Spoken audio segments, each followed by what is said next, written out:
Greetings, BSED English III-A. This is another video regarding about fantasies and fables.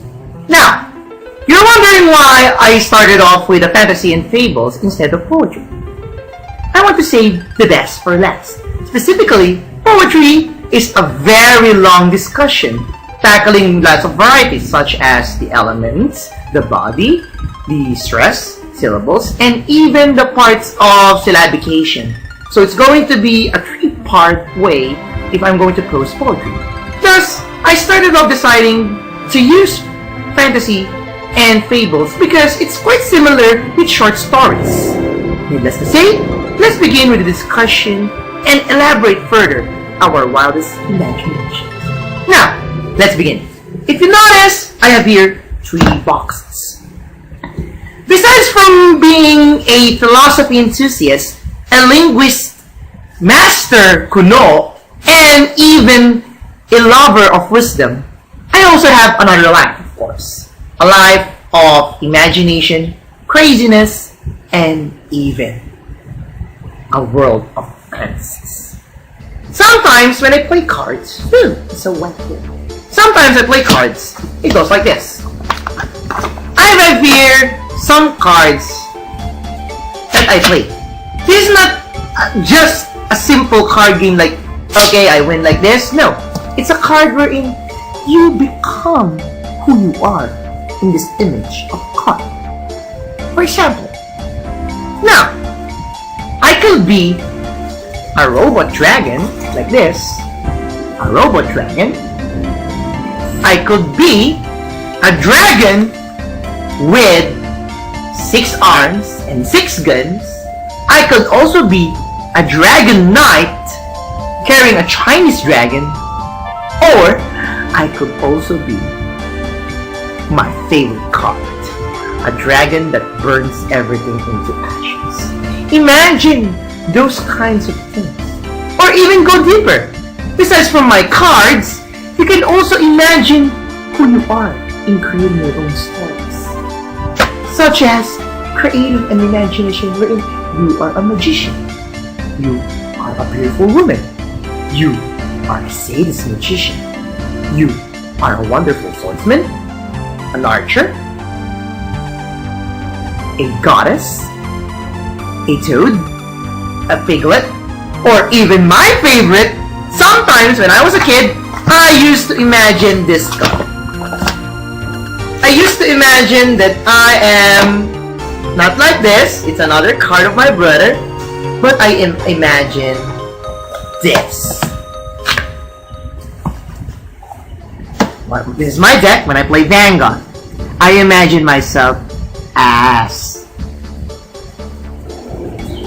this. A young lad holding a flame lance. And the story goes like this. A young lad wants to become a dragon knight, and a dragon knight, he was born. He was being bullied by others, so he keeps on training until he evolves into a card like this.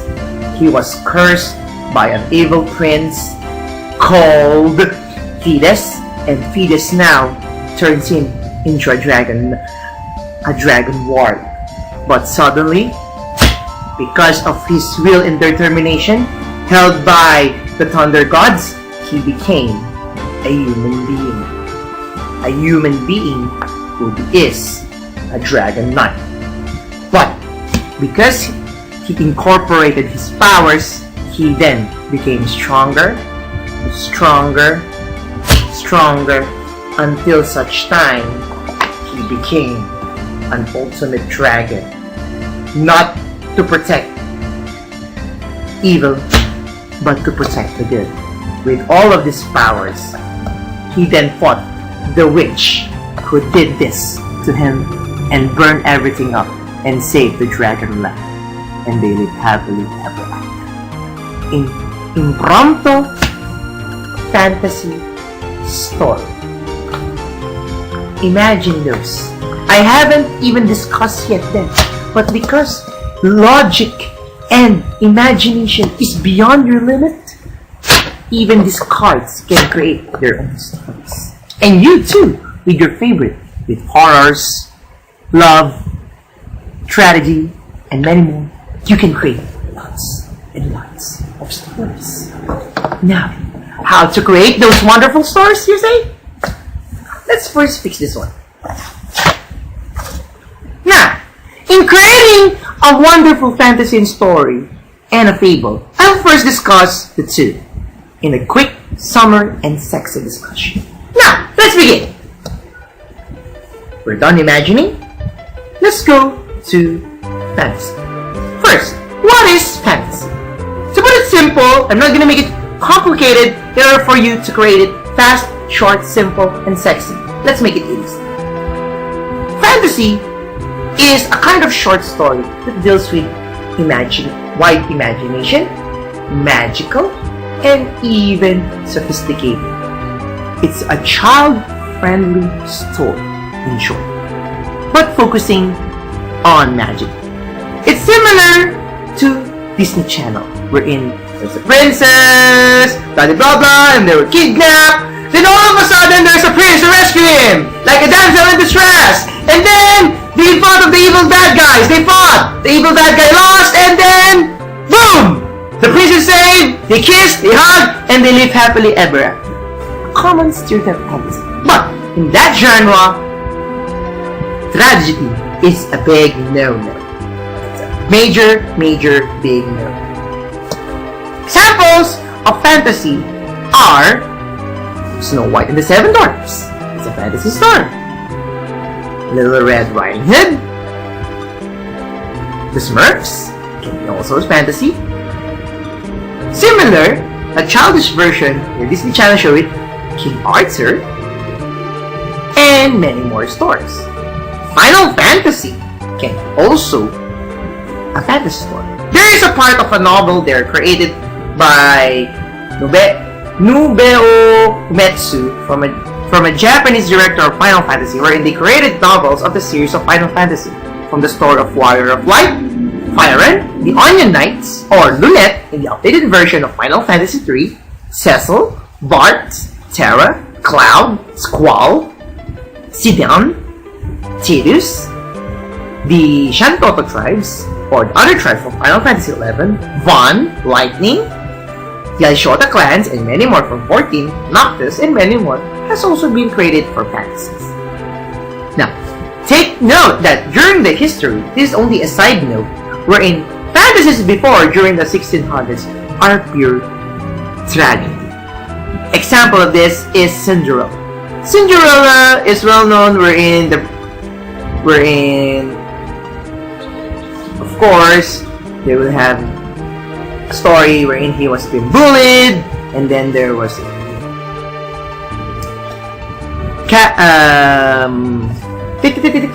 oh, I remember now. Oh, I meant to do that. Oh, there was a huge pumpkin, of course, wherein he was being bullied by it, and then he was wearing glass slipper, of course. But there are also stories like Snow White and the Seven Dwarfs, wherein the witch cast a magical spell wherein when she ate an apple, she will sleep. Did you know that during the 1600s, when when Snow White and the Seven Dwarfs was created, the ending was Cinderella slept. That's it. That's the ending. However, it was changed.